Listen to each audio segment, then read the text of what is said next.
Morning students. कुछ शब्द मैं लिख रही हूँ, उस पर ध्यान दीजिएगा। जैसे कि कल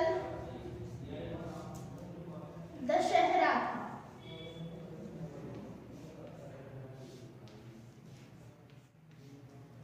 राम पत्र लिख रहा है,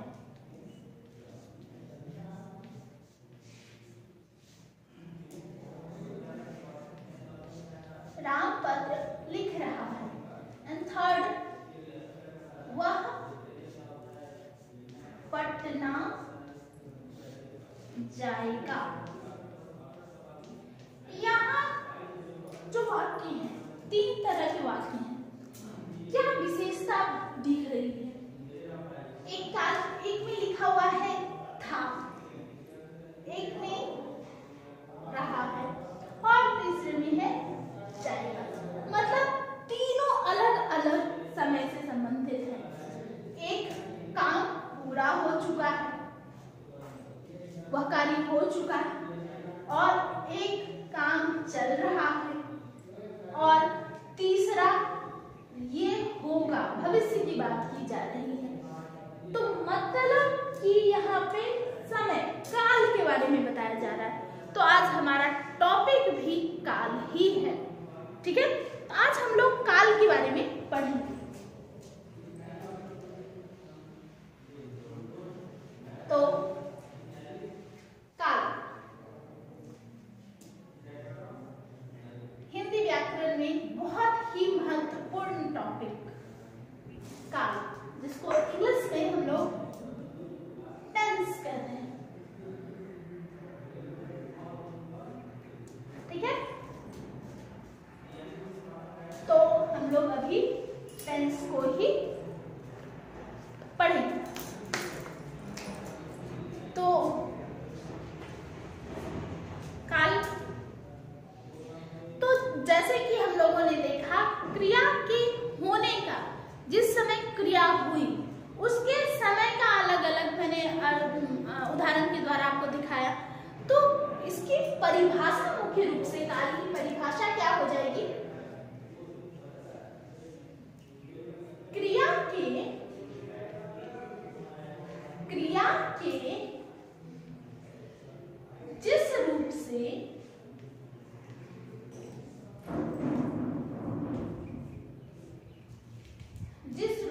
क्रिया के जिस रूप में काम के होने के समय का पता चलता है,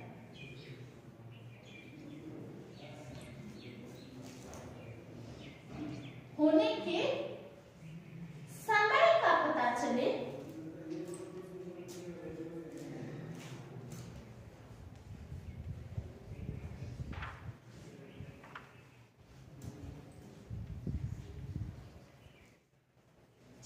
उसे काल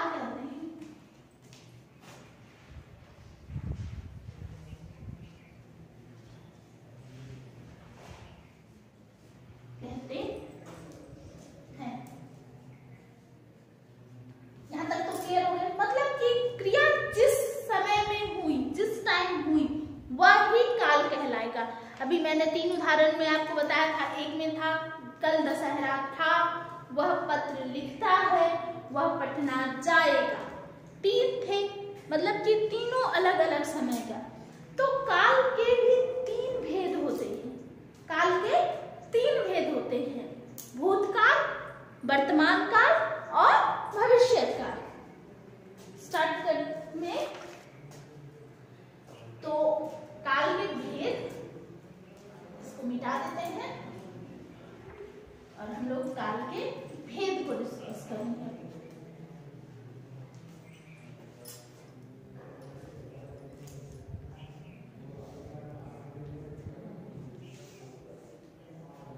तो काल के क्या क्या भेद मैंने आप लोगों को बताया?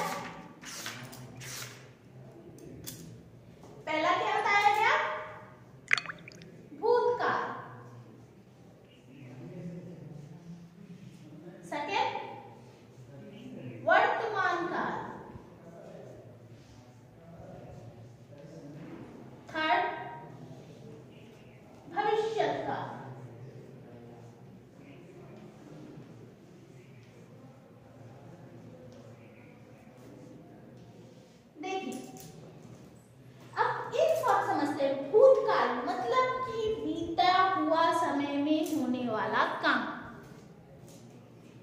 भूतकाल मतलब हो गया जो काम बीते हुए समय में हुआ है, जो बीत चुका है,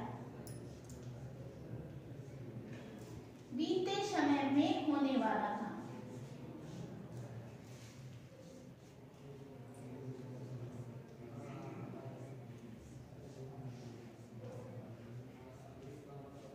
वर्तमान काल जो भी चल रहा है,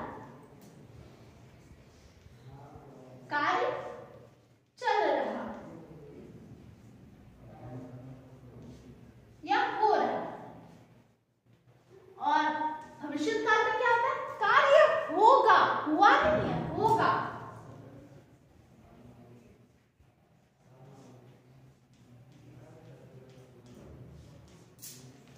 तो यह इन शॉर्ट इसको समझने का हुआ। आइए अब हम लोग एक एक करके सबके बारे में जानते हैं। सबसे पहले भविष्य का, सॉरी, सबसे पहले भूतकाल। भूतकाल को हम लोग पहले जानेंगे, फिर वर्तमान काल और फिर भविष्य काल। तो भूतकाल की क्या परिभाषा हो जाएगी?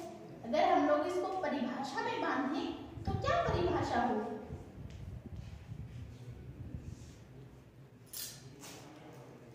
क्रिया के जिस रूप से कार्य के पूर्ण हो जाने का पता चले, मतलब कार्य हो चुका।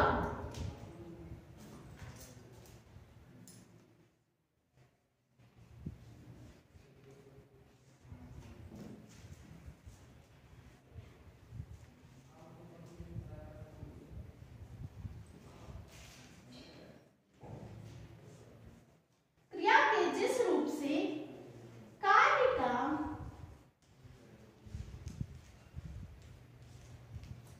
बीते हुए समय में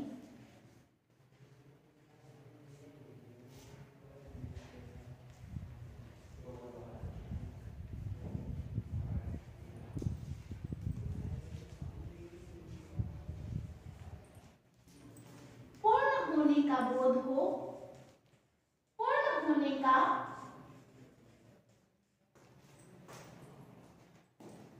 बोध हो, उसे भूतकाल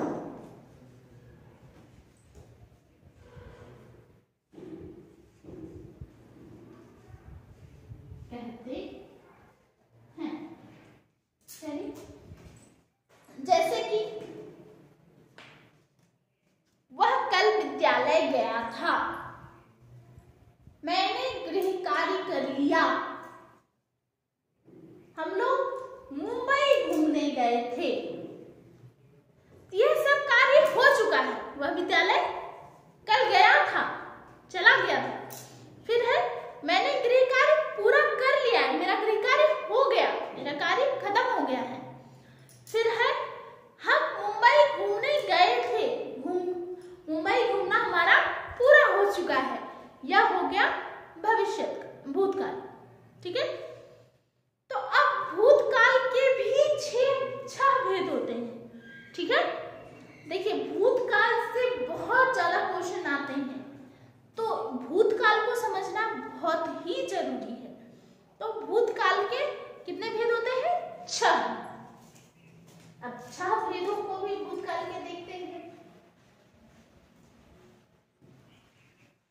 एक एक करके समझते हैं हम लोग। और परिभाषा द्वारा, उसके अर्थ द्वारा हम लोग पूरी कोशिश करेंगे कि हम लोग भूतकाल को अच्छे से समझें। सबसे पहला भूतकाल का जो भेद है वह है सामान्य भूतकाल। पहला सामान्य भूतकाल,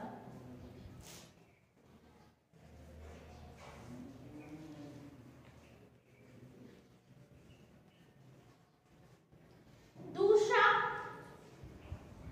आसन्न भूतकाल, आसन्न भूतकाल,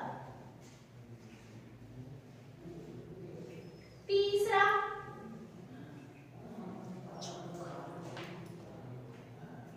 अपूर्ण भूतकाल,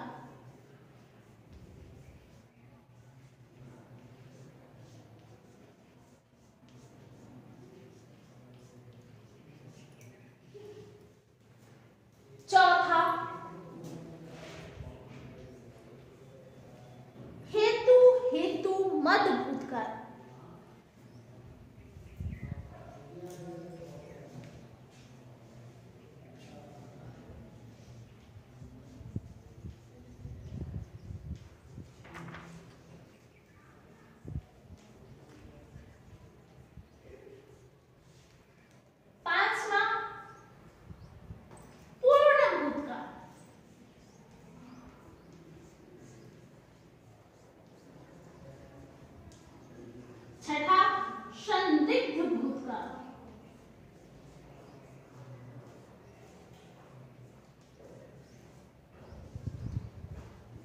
संदिग्ध भूतकाल।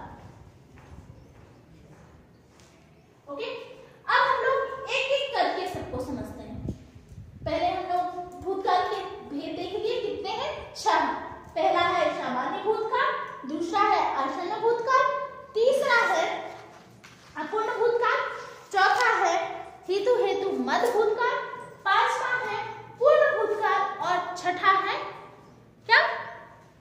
संदिग्ध भूतकाल। तो अब सबसे पहले सामान्य भूतकाल। क्रिया के जिस रूप से साधारणतः काम के बीते हुए समय में हो जाने का बोध होता है। क्रिया के जिस रूप से कार्य का साधारणतया बीते हुए समय में हो जाने का बोध होता है, वह कहलाता है क्या? सामान्य भूतकाल। एक बार फिर से सुनिए, क्रिया के जिस रूप से साधारणतया किसी काम का बीते हुए समय में हो जाने का बोध होता है, उसे हम लोग क्या कहते हैं? सामान्य भूतकाल। जैसे कि अध्यापक ने कविता पढ़ाई,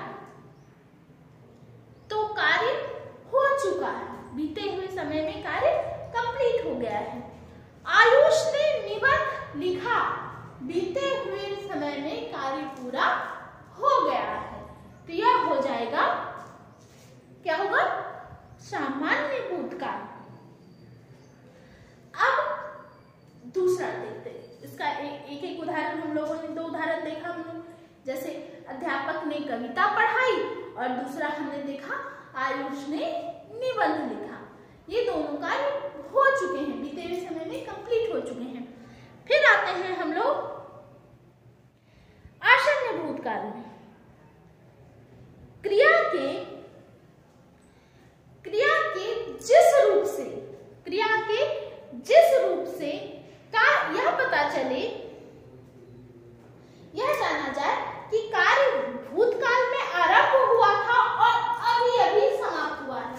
मतलब क्रिया के जिस रूप में यह पता चले कि कार्य भूतकाल में शुरू हुआ था और अभी तुरंत खत्म हुआ है, उसे कहेंगे आसन्न भूतकाल। एक बार फिर से सुनिए, क्रिया के जिस रूप से यह पता चले कि कार्य भूतकाल में शुरू हुआ था और अभी तुरंत जाकर खत्म हुआ हो, वह होता है आसन्न भूतकाल। उदाहरण के तौर पर रमेश अभी अभी आया है, वह चला बहुत पहले होगा लेकिन पहुंचा अभी है, तो कार्य अभी तुरंत कंप्लीट हो रहा है। दूसरा, पिताजी सेब लाए हैं, वह बाजार गए होंगे, फिर वहां खरीदे होंगे, फिर लेके आए होंगे, तो वो सारी प्रक्रिया हो गई और अब वो लेकर आ गए हैं, तो यह हो गया आसन्न भूतकाल। फिर आते हैं पूर्ण भूतकाल। क्रिया के जिस रूप से यह पता चले कि क्रिया बहुत पहले ही हो चुकी है। क्रिया के जिस रूप से यह पता चले कि कार्य बहुत पहले ही हो गया है, जैसे भारत 1947 में आजाद हुआ था, भारत का संविधान 1950 ईस्वी में लागू हुआ था। उसी तरह राकेश ने पत्र लिखा था, मतलब यह सब कार्य बहुत पहले ही हो गए हैं। ठीक है, अब है अपूर्ण भूतकाल। जिस क्रिया में क्रिया भूतकाल में आरंभ हो चुकी हो, इसका तो पता हो, लेकिन कार्य समाप्त हुई या नहीं इसकी जानकारी नहीं हो, उसे कहेंगे अपूर्ण भूतकाल। फिर से सुनिए, क्रिया के जिस रूप से यह पता हो कि यह क्रिया भूतकाल में शुरू हुई थी, लेकिन वह क्रिया समाप्त हुई या नहीं इसके विषय में जानकारी ना हो, उसे कहेंगे अपूर्ण भूतकाल। जैसे लड़के खेल रहे थे, जिस समय हमने देखा उस समय लड़के खेल रहे थे, अभी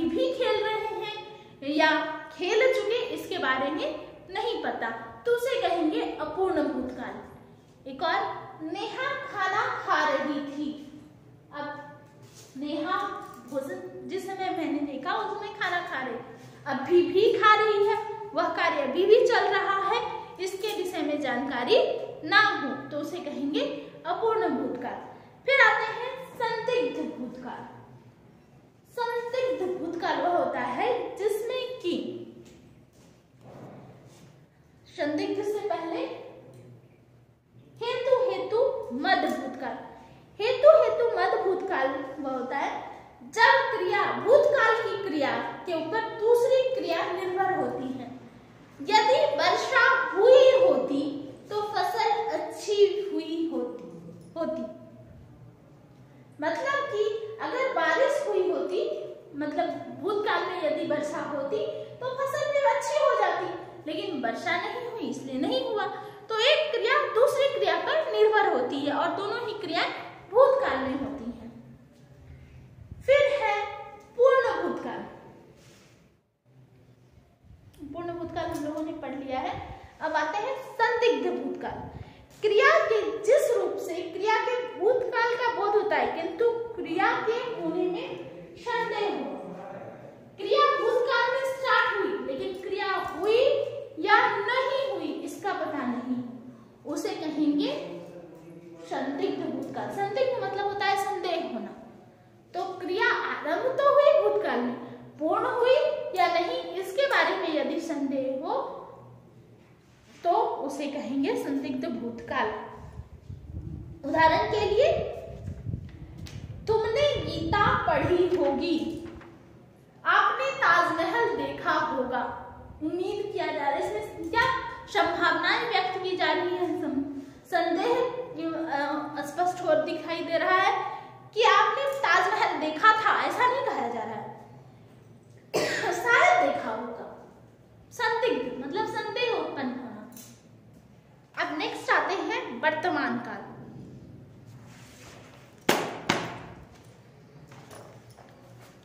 अब वर्तमान काल की परिभाषा मैंने आप लोगों को बताई थी। क्रिया के जिस रूप में कार्य के वर्तमान समय में होने का बोध होता है, मतलब कि अभी चल रहा हो। जैसे मैं अभी आप लोगों को पढ़ा रही हूं तो यह हुआ वर्तमान काल, ठीक है। तो वर्तमान, जैसे कि मोहन हंसता है, राम पढ़ता है, तो यह सारे हुए सामान्य वर्तमान काल। वर्तमान काल के 3 भेद होते हैं, सामान्य वर्तमान काल, अपूर्ण वर्तमान काल और संदिग्ध वर्तमान काल। तो आइए पहले देख लेते हैं इसके।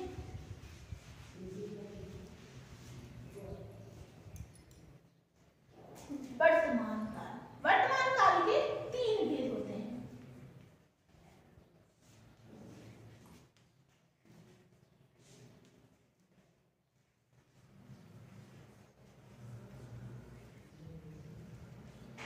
पहला सामान्य,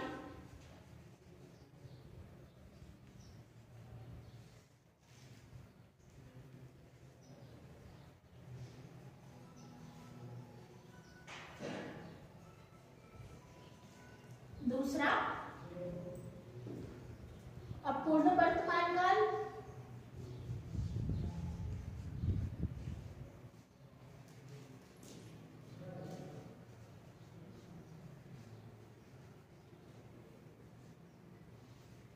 और लास्ट है संदिग्ध।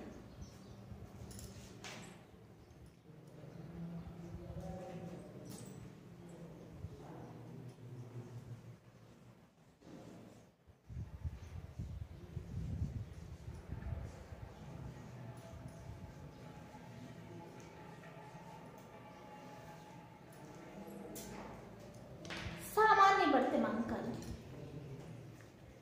वर्तमान समय में जब सामान्य रूप से क्रिया हो रही हो तो उसे सामान्य वर्तमान काल कहते हैं। जैसे कि आयुष पढ़ता है, तुम हंसते हो, वह जाता है, यह सब क्या है, सामान्य रूप से कार्य हो रहा है वर्तमान समय में, तो उसे कहेंगे सामान्य वर्तमान काल। फिर आते हैं अपूर्ण वर्तमान काल में, क्रिया के जिस रूप से यह जाना जाए कि काम अभी चल रहा है और समाप्त नहीं हुआ है, मतलब कार्य अभी कंप्लीट नहीं हुआ है, कार्य अभी हो ही रहा है और समाप्त अभी नहीं हुआ है। जैसे कि वह लिख रहा है, तुम पढ़ रहे हो, वह जा रहा है। यहाँ पे कार्य हो ही रहा है, कार्य समाप्त नहीं हुआ है, तो उसे कहेंगे अपूर्ण वर्तमान काल। अब थर्ड नंबर है संदिग्ध वर्तमान काल। क्रिया के जिस रूप से वर्तमान समय में कार्य के होने में संदेह हो, जैसे कि राजेश गाना गाता होगा, मतलब मुझे नहीं पता वह गा रहा है या नहीं गा रहा है, लेकिन उम्मीद है कि वह गा रहा होगा। ऐसे नौकरानी अभी काम कर रही होगी, कंफर्म नहीं है, कर ही रही है, लेकिन उम्मीद की जा रही है, संभावना व्यक्त की जा रही है और साथ ही साथ संदेह भी व्यक्त किया जा रहा है कि ऐसा हो रहा होगा या नहीं, स्पष्ट रूप से नहीं कहा जा सकता। जब ऐसे हो तो उसे कहेंगे संदिग्ध वर्तमान काल। अब आते हैं भविष्यत काल। भविष्यत काल के दो भेद होते हैं।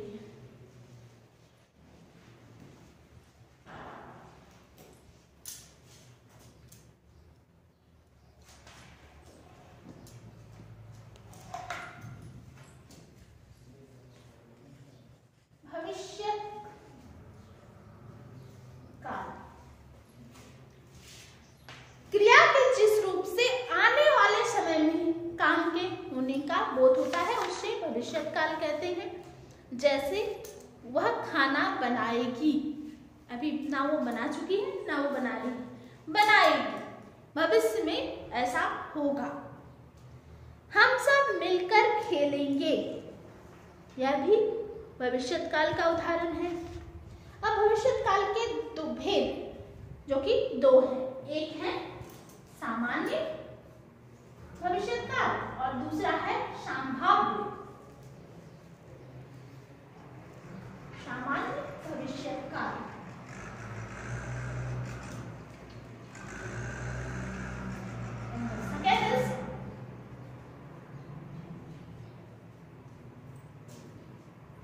संभाव्य।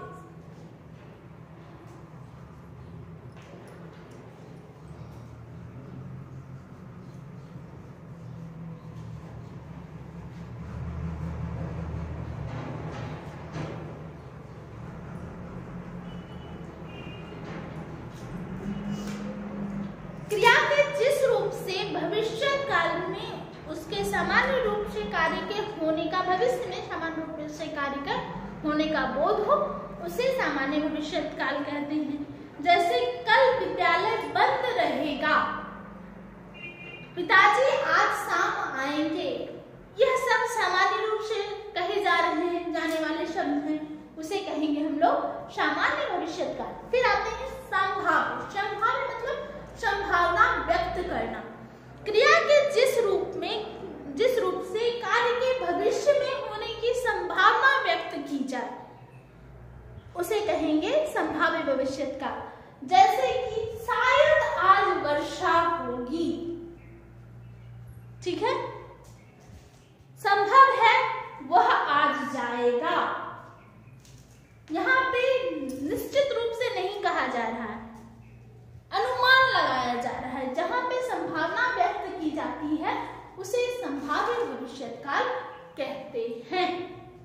तो ये सारे काल की परिभाषा और उसके उपभेद हैं। काल की परिभाषा, उसके भेद और उसके उपभेद। अगर आप इसको अच्छे से समझ लेंगे तो आपके एग्जाम में काल से रिलेटेड कोई भी प्रॉब्लम नहीं आएगी। Thank you everyone.